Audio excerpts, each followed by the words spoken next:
to persuade the Glazers to sell. And it's very hard to say. At the moment, if the whole thing feels kind of in the balance, we've still got the option as well of the Glazers potentially doing a deal for funding or for a minority stake so they can stay on.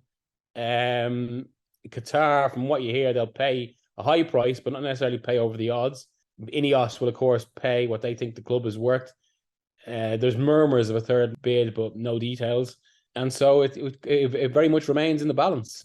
If Qatar took over, it would cause great disgruntlement in the Premier League, or even more, because the other clubs, they're still aggravated by the nature of the Newcastle takeover.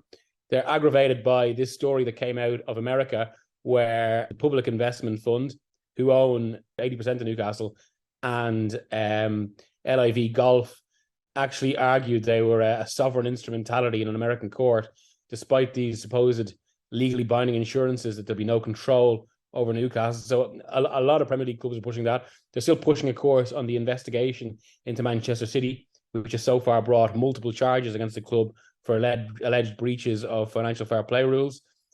So you've got all this swirling around, because this isn't just another club being bought by a state. It's Manchester United, and this is, I mean, while I would say the Glazer purchase of Manchester United was a tragic moment for English football and what it represented, it should never have been allowed, and they have obviously been very bad owners.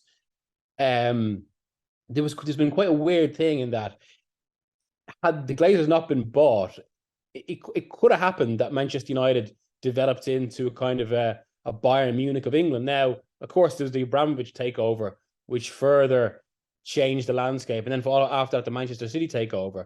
But there is, I suppose, a concern about what a Manchester United propelled by Qatari power could mean for competitive balance. And even if it's not just Manchester United, it would be the three state clubs, which would completely change the landscape of the Premier League. Manchester City, let's not overlook the fact that they've been charged for multiple breaches. They have been fined for breaching financial fair play rules in the past by UEFA in 2014. But the model and the way they run the club is still seen as kind of best in class by the rest of the Premier League. That was one of the phrases used in Manchester City as well. And that doesn't really compare to Paris Saint-Germain, where the phrase isn't really best in class, but a complete circus.